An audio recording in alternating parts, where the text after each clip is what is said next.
Hello and welcome to Cash Chats, the podcast from Be Clever With Your Cash that helps you make the most of your money. I'm Amelia Murray. Andy is away, so today we've got a very special guest, award-winning journalist and broadcaster Claer Barrett. Claer's the consumer editor of the Financial Times, host of the paper's weekly Money Clinic podcast, and author of What They Don't Teach You About Money. Hello, Claer, and welcome.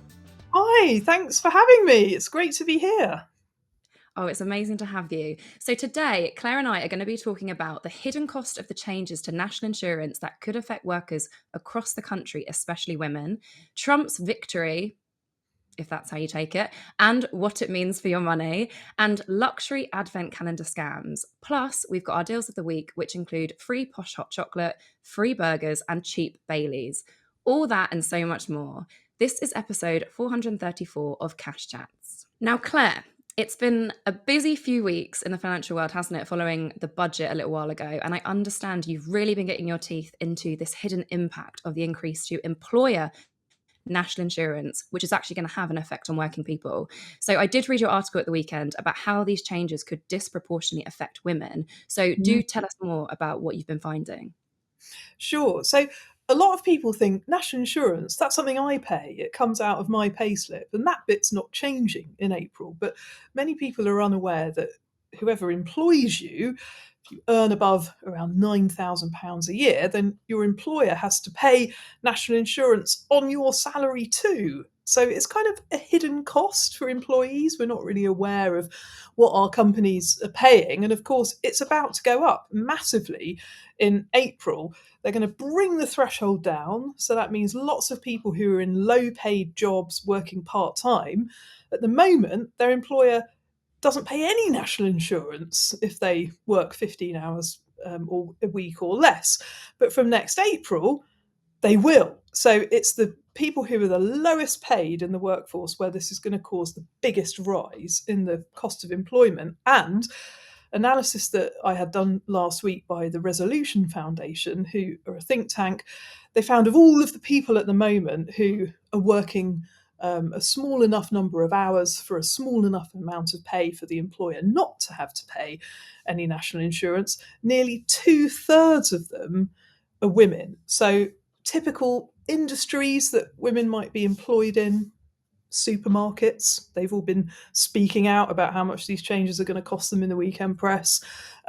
Care homes, very interesting one there, because the cost of care is something that's largely funded by local authorities and the government. So that's problematic. Retailers in general, they have lots of low paid roles, but also the hospitality industry, things like pubs and restaurants, we've got waiting staff and all kinds of other industries too. So it's really unknown what kind of effect this will have on people's payslips in general, because employers' costs are going to go up. I think it's going to be harder for everyone, regardless of how much you're paid and what gender you are, to get a pay rise in future, because employers are going to have to absorb these costs somehow. They could just put their prices up. Certainly the supermarket bosses are threatening to do that. Or they could cut jobs. And that's the worry, because what kind of jobs are they going to cut? On the one hand, you think, well, maybe it's the sort of low income jobs that women are doing that could be the ones in the line of fire. But on the other hand, if they get rid of one more expensive person further up the chain, then that could save them more money. So it's very unclear about what the impact will be. But the other strand to the article I wrote for the FT concerns what will happen to the cost of childcare, because that is one industry where we have an awful lot of women on low paid rates of pay working part-time. So there's going to be really big increases for childcare providers in terms of like their wage costs from next April. It's also when the national minimum wage goes up at the same time, which kind of compounds the issue. So they are going to get some extra money, the childcare providers, from the government, and that will cover part of the gap. But the ones I've spoken to say it's not going to cover the whole lot. So if you're a parent putting your children through nursery, for example, you get some so-called free hours and other unfunded hours that you have to pay for. And there's lots of worry being expressed that the cost of the hours you have to pay for is just going to have to go up in order to accommodate the rising costs that providers are gonna have to stomach. Now, lots of reaction to my piece on Instagram from people saying, well, childcare providers, they make a profit. Supermarkets, they make a lot of profit. Can they not just absorb this from the money they're making and, tell their shareholders to lump it? And this is the bit that we don't know. We don't know how much of the increase is going to affect workers, how much is going to affect prices being passed on, inflation going up again, potentially. So I think it's a really important story for us all to get our heads around so that we can be ready to react if any of those changes filter through to our own working lives in future. I'm surprised at that reaction to the childcare providers because I remember years ago when the funded hours was being rolled out, and I remember seeing, nurseries were closing because they Mm. couldn't afford to provide these fund that the funding wasn't enough to kind of cover all the costs. There was also reports of the unfunded hours, the cost of them having to increase, other subsidiary services also having to increase, and there seemed to the nursery kind of sector or like childcare, I think is already kind of running quite close to the margins, and that's Ooh. certainly what I see on this Facebook group that I've been following. But I do think with these budgets, we already knew in the run up, didn't we, that it was going to be a difficult one. I mean, Rachel Reeves there was all the talk about the £22 billion black hole. I think there was difficult decisions to be made. And I saw a video of Emily Maitlis giving Rachel Reeves like quite a hard time. And she was saying that tax experts were saying that this is one of the worst taxes to increase because it discourages the hiring, it depresses longer term wages. And Rachel Reeves like totally defending her decision. She said her choice was increasing taxes for people where all of the burden would have been felt by the people, or businesses which may have repercussions for some. So and she was like, well, people who are criticizing me, you tell me what you would have done. So, I mean, there's always going to be kind of fallout. And I guess with this is like the longer term kind of repercussions, which we'll see. But since then, we have seen, Sainsbury's, M&S, BT hinting at the price rises. Weatherspoons are saying all hospitality businesses are going to need to increase prices too. Or decrease the portion size of what they're giving us. Well, I mean, if I were Rachel Reeves, and I have to say I have a lot of respect for Rachel Reeves, and I'm very, very glad that I'm not her, because I think anyone being Chancellor at the moment, it's a an even tougher gig than it would normally be. But I think I would have been brave enough to try and reverse that cut to the national insurance that we pay as employees, that the Conservatives brought in before the election, because in reality most people are benefiting maybe 20, £25, £30 a month as a result of that national insurance cut. So it's not really noticeable. It certainly wasn't an election winner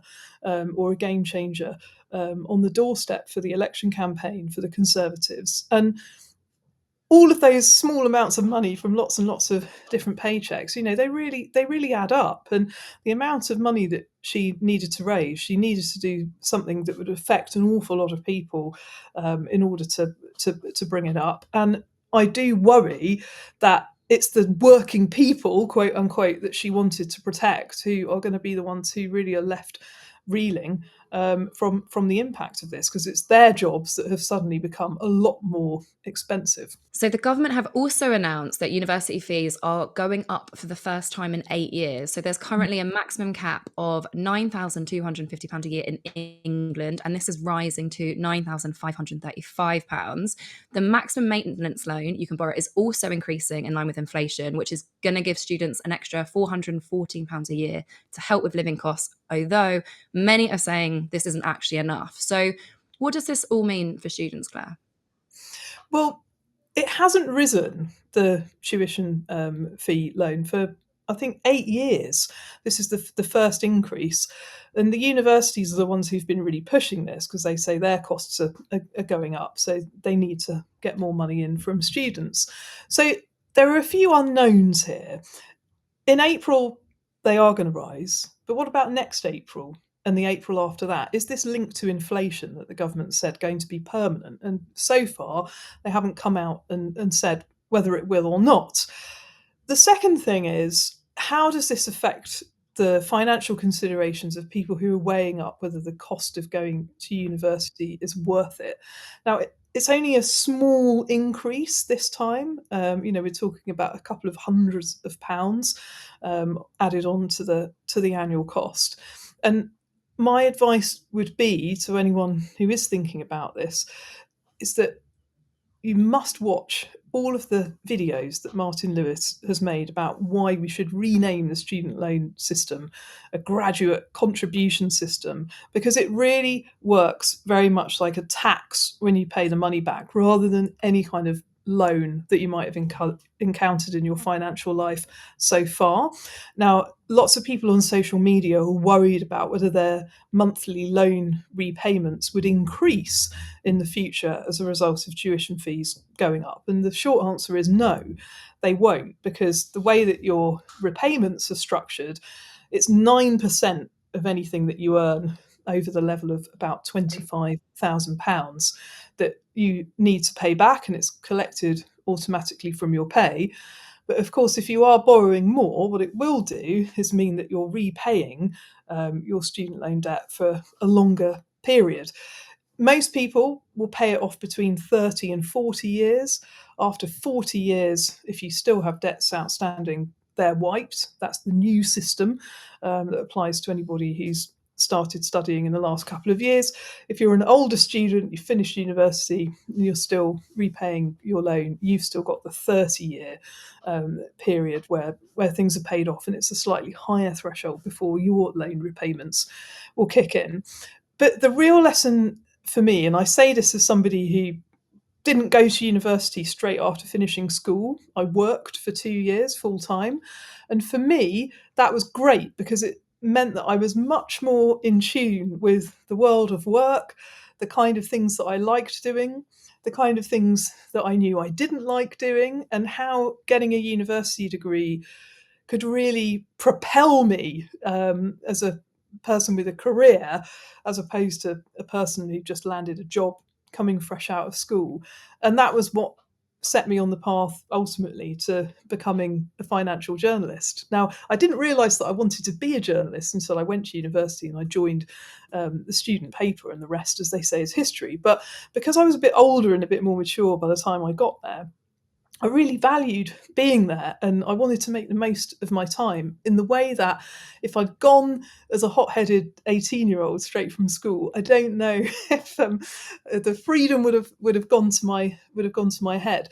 And it's even more imperative with the loan structure and all of the borrowing that we have to do to be really sure that we are studying the right subject, and that the kind of qualification that we're going to get is going to get us a job and a salary of a proportion that will be worth the cost of doing the degree. Now, many graduate salaries are definitely worth that in terms of your lifetime earnings. But if you're at all unsure, or you're choosing a subject just because you like the sound of it, but you're not really sure about how it would translate into a job, then definitely do more research. Take a year out, defer going if you're not sure. Better to wait a year and do a subject that you know you're certain to use and that will be valid later in life, rather than rush and have to borrow another year's tuition fees at the higher rate when you realise your mistake and have to enrol on another course.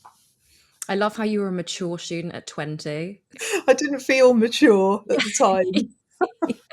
But compared to all the 18-year-olds, yeah, you would have had a head on your shoulders. But I feel the same. So I was part of the tranche of students who went when tuition fees were £3,000 a year, so significantly less. But I'm still paying off everything now. Now, another big bit of news we've had recently is, of course, the American election and Donald Trump's victory, which I hate saying, but love him or hate him. And, while some of us might be closing our eyes and trying to pretend it's not happened, and others might be celebrating, we can't actually escape it, as markets are sensitive to these kind of big political events. And Trump's election in the States will have an impact on our money over here. So what could we see? Well, I mean, firstly, I am not somebody who would ever say I support Donald Trump, but I do think that we have to support the view of the people of America. I mean, he hasn't just got in by a tiny margin. He has had an absolute thumping victory, and that is something that I'm still trying to get my head around, what is it that is making him so electable? And what he stands for is something that an awful lot of American people, whether we like it or not, have bought into and are now expecting him to deliver. So the stock market in the US hit an all-time high at the end of last week. Bitcoin also hit an all-time high this morning. We're recording this on Monday. The FT's reported. And those two things are driven by similar reasons. Like, lots of people think that Donald Trump will cut red tape. He'll cut regulation, which will be good for businesses, good for tech companies, which America, of course, is famous for, to boost their profits. And also, in this battle to regulate different cryptocurrencies, he has been more amenable to future regulation than other politicians have been in the past. So that's partly what's driving up those rises. But the more questionable policy that could really cause shockwaves around the world are the tariffs that he wants to put on goods. So this is like, import charges. If you're getting anything from the UK or Europe, like, you're importing a German car, let's say, then he's proposing to put an import tariff of, 20%, maybe more on top of the price to discourage Americans from buying an Audi, say, or a BMW, and encourage them to buy a Tesla or a Chevy or one of the American makes. It's, trade protectionism, people call it. But the reason why this could be bad news for Britain, obviously, we're also hoping to export stuff to the US, which could have a tariff slapped on it in the future. It will also make US imports over here for us more expensive. So, if you like American jeans, for example, American fashion brands, or if you want to go on holiday in the US, the dollar is surged against the pound. So things like that are going to become more expensive. But taken in totality, it could also push up inflation around the world. We just don't know what the effects of these tariffs are going to be, particularly on China. He's got it in for China, so he's threatening to put import tariffs of up to 60% on some Chinese goods. Again, to encourage Americans to buy US or more locally manufactured products. And how that will all play out, we just don't know. He's not got his fingers on the levers of power just yet. He's still president elect. But if we do see higher inflation, then the obvious impact is that interest rates are going to stay higher for longer. They were starting to fall. We had officials in the US and the UK on the same day yesterday cut rates by a quarter of a percentage point. But the sort of feeling that we were on a rate cutting cycle, that we were going to see quite a few cuts over the course of the next year, well, investors are really trimming down their expectations of how much those cuts and how low interest rates might get. So for anybody watching this who has got a mortgage, or indeed a mortgage that's coming up for renewal, that's definitely going to have a bearing on that. It doesn't mean that they'll shoot up to silly levels, let's hope not, but they could take longer to come down than we were previously hoping for. That was beautifully put. I actually have nothing to add. You've covered it all so well. But I guess while we're on this, I don't know, for some apocalyptic doom vibe, there was quite a despairing letter in The Guardian last week titled, "Why Should I Bother Paying Into a Pension If We're All Doomed?" Which, I don't know, I was like, wow. I was like, are you okay? LW in Derbyshire. So this reader has written in, they're 44, and they asked Anna Timms, the columnist, whether it's better to focus on short-term savings instead of paying into a pension. And I quote them, given that the end is nigh and that they can't imagine a peaceful 20-year retirement. So what did you make of this? Well, I think it's very sad that somebody is feeling like that, but in a less extreme way, I think a lot of people are looking at the money going into their pension on their payslip every month and thinking, I could do with that money for a variety of reasons, the cost of living crisis being the main one. So, speaking to all of those people, those who are fearing the end of the world and those who are thinking, why should I bother paying into a pension? If you stop paying into your pension and you're working for a company, a big employer, anyone who is over the age of 21 and earning more than £10,000 a year, your employer will have to pay money, extra money on top of your salary, into a pension scheme for you. So if you say, oh, I'm off, I don't want this pension money, you're leaving money on the table. You're effectively giving yourself a pay cut, because that money which they would otherwise have paid into your pension is not going to be paid anymore. Now, for people who are absolutely up against it, maybe they've got big debt problems and they're thinking, I need absolutely every penny I can get into my current account to deal with today, and then I'll think of tomorrow. It's a really hard lever to have to pull to say, right, I'm going to stop pension contributions. But the hope would be that once you've dealt with debts and serious day-to-day problems, you could restart your pension contributions again and start putting something away, because that employer contribution, at some companies it can be massive. At other companies it might only be a couple of percentage points, but it's a really good idea to find out. If you don't know, ask other colleagues, email HR, very easy to do. What's the staff contribution into the pension scheme? Because often if you pay in a little bit more, your company will also pay in a bit more. Why else should you be bothered about all of this? Well, the short answer is tax.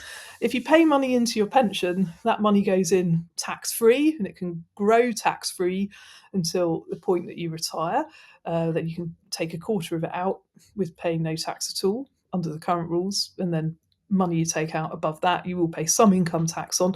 But it's a really, really tax efficient way to save for retirement, much more tax efficient than other products like ISAs, which are more flexible. You can get the money out when you want. But with pensions, even though it's locked up until the age of 55 or 57 for more and more of us, it's still a much better use of your cash. And it can take you into a lower tax band if you pay a bit more. So the way that most company schemes are structured are via something called salary sacrifice, which isn't as scary as it sounds. But if you're on the cusp of one of those tax thresholds, for example, £50,000, that's the point at which you would start to pay 40% tax. £60,000, if you're a parent, that's the point at which your child benefit would start to be withdrawn. Or £100,000, if you're really lucky to be on the cusp of a six-figure salary, that's fantastic. But you've got a particularly expensive kink in the tax system between those earning 100k and 125k, where you're effectively paying 60% income tax for reasons I won't bore you with. Follow me on Instagram if you do earn that much or aspire to earn that much and you want to know more. So paying a little bit into your pension can mean that you A, have more money in retirement, B, pay less tax now, and C, can really boost your investment growth, your tax-free investment growth that you get within a pension. So you may be paying in more to your pension, but actually have more money than you thought in your pocket at the end of a month. So there's a lot more to pension saving than you might first realise. But don't let all of the doom and gloom that's around in the news at the moment put you off the amazing benefits that this can have for you in the long term. Yeah, have faith, LW from Derbyshire. It'll be all right. I think what's interesting about the pension contributions is how, because they are for saving for the future, I feel like, well, people, my friends, so people in their 30s, and this happened a couple of years ago, there's sort of this intangible thing, aren't they? You sort of lose touch with your money. You know you're putting this money aside. You know you're not going to be able to get hold of it for some time. And my friend a few years ago, she was saving for a flat. So she was trying to, squirrel away a deposit. And she came to me and she was just like, oh my God, she's like, I know I've got thousands of pounds in my pension, which would be so useful to me right now because I need this for this house deposit. And she was just like, oh my, if only I hadn't done that, I'd be further along in this current journey. Rather than saving for the future. So she was quite frustrated with the mechanism that stopped her accessing that money. And I think, yeah, for people, especially, millennials or people in their 20s or 30s who have more kind of short-term, medium-term financial goals, it's quite difficult to navigate and understand the benefits of pensions when you could do with that money now. It's not to kind of, It's just, yeah, I think it's just getting your head around what it's for, what it's good for, and those benefits that will benefit you in the future, even if you're not kind of seeing it currently. When your friend is looking at her pension saying, oh, there's thousands of pounds in there, and if only I could get my hands on it, well, the actual amount of money that she has paid into that pot of thousands of pounds is probably quite small, because it's the tax relief, the tax that you're not paying on your pension contributions, and the employer contribution, what your employer is chucking in, and the fact that it can all grow tax free. They're the things that really make pension saving worthwhile. I did an Instagram reel about this for the FT a couple of weeks ago, where I compared pension saving to a meal deal. Like, you're putting in the sandwich, which is like the slice of your salary, but your employer is effectively giving you a free drink, and the tax man or woman is chucking in a free packet of crisps. But unless you get the sandwich, you don't get the other two as well. So Yeah. hopefully that might make pension saving a bit more understandable, because I mean, the benefits, especially if you start when you're young, even if you're paying in really small amounts, because of the amount of time, like 4 or 5 decades potentially, that your money will be invested tax free, it can really get going through the power of compounding, which is the most relevant and exciting maths lesson at school that everybody should definitely revisit as an adult. I did a video on compound interest recently, so yeah, check it out as I try and explain the maths. Um, so Eurostar's in trouble with the Hmm. Advertising Standards Agency again. So it's the second time this year, and this is around its £39 ticket adverts. So I've seen them. I've kind of always been like, okay. I go on the website because I'm like, oh, it'd be lovely to go to Paris for £39 each way. And I rarely find the deals. I rarely find these £39 tickets. There aren't that many available seats for that price at the time you want to travel, or kind of just generally. And the ASA has found the same. So, yeah, so what's happening here? Well, if you saw one of these adverts, because lots of them are on social media and they popped up, it would say from £39, and there'd be an asterisk, a star point, a tiny little asterisk behind which an awful lot of small print, as you say, Amelia, was hiding. Only available at certain times, on certain dates, on certain routes, and nowhere does it say like how many of these tickets or what percentage of these tickets will actually be sold at £39. And the ASA ruling, when it came down to it, said, well, the percentage of tickets that you can actually get for £39 just isn't high enough for you to make people think that lots and lots of them are available, because people have tried to buy them and found out that they can't.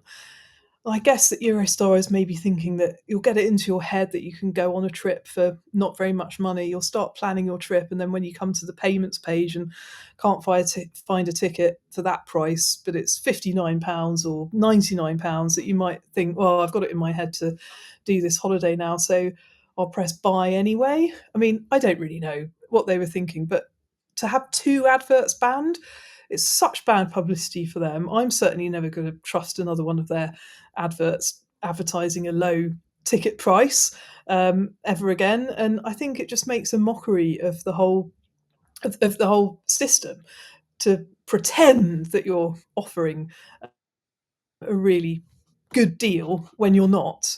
It's just bad PR, and all companies should learn the lesson from this. Yeah, definitely. So, I mean, when I see from £39, I want them at £39. And what the ASA found was just 4.2% of the London to Brussels tickets were £39. I'm sorry, I shouldn't be Mm. laughing, but it is kind of outrageous, isn't it? And 1.6% of the London to Amsterdam tickets were £39. And I Was just can't this if believe. you travelled at a dreadful time, like 7 o'clock on a Monday night or something? I don't know. Who knows? Yeah, and or you might get that special magical £39 ticket on the way there, but then it's loads of £1 million on the way back, so you're kind of stuck there anyway. But I do feel like travel companies are quite bad for this. I was looking not that long ago on an airline's website because they were advertising a 50% sale, and when I looked, I was like, I don't see that many at this discount, and the tickets that were discounted were more expensive than like the non-sale tickets. So it was when, yeah, I was looking to maybe, I was like, if this is a good deal, we might include it on Be Clever with Your Cash. And I was like, this is outrageous. This is making a mockery of sales. On to our final story, which is about luxury advent calendars. So, I mean, it's coming up to Christmas. I wouldn't say it's really Christmas time, although I did go to a restaurant on Saturday and they had Christmas decorations up already, which was very pre-festive. But these calendars are coming out thick and fast. Andy and I spoke about the Marks and Spencer beauty calendar a few weeks ago. And now we are being warned about scams related to these luxury advent Mm. calendars. So, what is going on here? Well, yet again, social media, the root of all evil as far as scams are concerned. Um, Lots of people have fallen for fake adverts on social media saying that very, very popular calendars, which have sold out from brands like Jo Malone and Space NK, the beauty brand retailer, are not only on sale, because most of them have sold out already, but they're on sale for a really, really huge discounted price. So the Space NK one costs 250 quid, would you believe? And these fake adverts that some people fell for were saying it cost £28.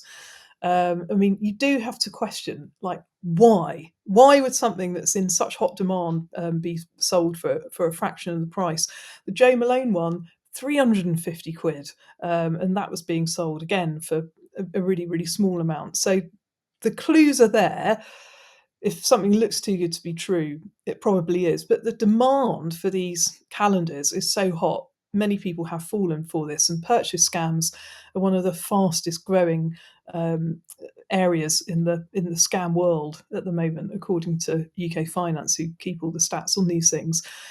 But what I would say, Amelia, about advent calendars, last the year before last, so 2 years ago, I actually bought one of these things because I was writing a book. So I was doing an hour and a half of work before I went to work at the FT writing this book. I didn't have any social life. I wasn't going out at the weekends. I felt quite miserable because I was working so hard. So I thought, I know, I'll cheer myself up and I'll buy myself a luxury advent calendar because I deserve it. I'm worth it, etc., etc. Now, some of the things that are in that advent calendar I've still got upstairs because I haven't used them all up. Like there is an absolute limit to the amount of things that you can have. Some of them I ended up giving them away. This is especially the case with like anything like perfume or skincare. You know, you get a product, you use it, you spray a bit on, you don't like it, you give it to somebody else. Now, some thrifty people would say, well, if you get something that you don't like in an advent calendar, you could re-gift it. You could wrap it up and give it to somebody for their Christmas present. There's one problem with that. It won't come with any packaging because it's come out of the advent calendar drawer. So you do risk looking like a bit of a cheapskate unless you fess up. and I just don't buy the alleged savings that you're getting when you buy these calendars. Like people say, oh, there's £500 worth of products in this, but we're selling it to you for the bargain price of £350. And you can generally see what's in them, but I think, like, hand on heart, would I go into a department store or a chemist or whatever and buy all of these things individually and spend £350? No. Do I feel like a complete idiot for having bought one of these things a couple of years ago? Yes. It did come in a beautiful box, however, which I couldn't bring myself to throw away because I hate throwing things away. As you can't really see the cluttered state of my flat behind me, but trust me, there's a ton of junk in here. So the only silver lining to this was that one of my neighbours um, really loved it and made an advent calendar last year using it for her son with lots of things in it that he likes, which she bought cheaply, like sweets and little toys and things like that. So that was really good, and I was really glad that I was able to gift on the actual calendar itself. But in general, these things, they're a retail marketer's dream and offer questionable value, I would say, for those who fall from them, but guilty that I did. And how much did you pay for your one? Oh, it was the thick end of like 250, £300. It was a lot of money, but I felt like it Yeah. was justified because I couldn't go out and spend any money, and I was having to turn down all of these invites to Christmas parties and the like because I had to hit all my deadlines and write loads of words. So yeah, a poor decision. But were you writing with like the face mask on and the hair mask on, and you were like, "I'm making the most of this calendar while I'm working." Yeah, the candle burning, Yeah. along along with the money. I mean, it was nice, but do you know what I should have spent the money on instead? Like, actually going to have a facial or going to have a massage after, being tied to a keyboard and a screen all day. That would have been better value for me. Or like the products that I actually know that I use and love. Um, I would have been better off probably spending the money on them rather than trying out all of these enticing new things that turn out not to be as great as I felt they would be. But you're not alone though, are you? If they're kind of all selling out, people are, Hmm. racing for them. And I agree with you. We said this on the podcast where, just because M&S or the retailer says it's worth this amount doesn't actually mean it is. And what I said, I have the issue with sort of the cheaper kind of products that I'm not that fussed about. There seems to be like loads of body lotion or hand cream or like the lipstick shade that you're never going to wear, that no one's going to wear, or the nail varnish that isn't, there's sort of, it all just seems like it's presenting luxury, but I do feel, like when you go into a shop and it's like the sale and you're like, this is the stuff that people didn't want the first time round. And I'm like, oh, they've just put it in the advent calendars. But they've packaged it up really nicely and they've kind of made it this premium product. But as you say, and as you said at the beginning, this is you have to learn the mistakes to grow from them and share them, which is, yeah, I think it's a really good lesson that we are finishing the podcast on. Well, there you go. I'm owning my mistakes. I think it's important for people who talk about money and pertain to be experts to admit that they can make mistakes, and are human, and have feet of clay and aren't perfect with their money decisions all the time. Nobody is perfect. No, absolutely. Oh, well, that's it. Thank you so much for talking through the news with me today, Claire. Where can people find you? Okay, so I spell my name in a frankly ridiculous way. Claer, like Claire-a-plane. Think of it that way. So if you want to follow me on Instagram, please do. I'm at ClaerB, Claerb, and I'm the same on TikTok, the same on Twitter, and Claer Barrett on LinkedIn. I'm in the FT every Saturday. I do a column in the money section. Often I'll put up a free link to it on my Instagram. And normally I'm on Lorraine on ITV every Wednesday morning, and I'm on Nick Ferrari's LBC breakfast radio show on Thursdays and Fridays, talking about the biggest stories in the news. Amazing. Well, thank you so much again. Well, thanks ever so much for having me. It has been a blast. Amazing. Bye. First up, the free posh hot chocolate deal from Noops is back. So for this deal, you need to download the Noops app and sign up, and you'll be able to claim your first small hot chocolate for free. Also on the freebie flex, Honest Burger is giving away 100 double smash burgers at 39 of its restaurants on the 13th of November from 11 a.m. So they've got restaurants all over the country, including Brighton, Cardiff, and Liverpool. Over 4,000 burgers are going to be given away in total, and these are to the first 100 customers at each restaurant. So be there as close to 11 a.m. or even before as you can. Plus, you'll be entered into a prize draw, which could see you win even more free burgers. And finally, if you like Baileys, we've got another deal for you. Last week, we told you about Sainsbury's selling a litre of Baileys for a tenner with a Nectar card. And now Morrison's is offering a litre of Baileys for £8.50 when you spend £45 in store or online. You will need your More card, and the offer ends on Thursday, the 14th of November. And that's it. Thanks so much for joining me this week. If you want to read the articles we've spoken about today, you can find them at becleverwithyourcash.com or in the show notes. We'll be back with another podcast on Friday morning, so see you then. Bye-bye.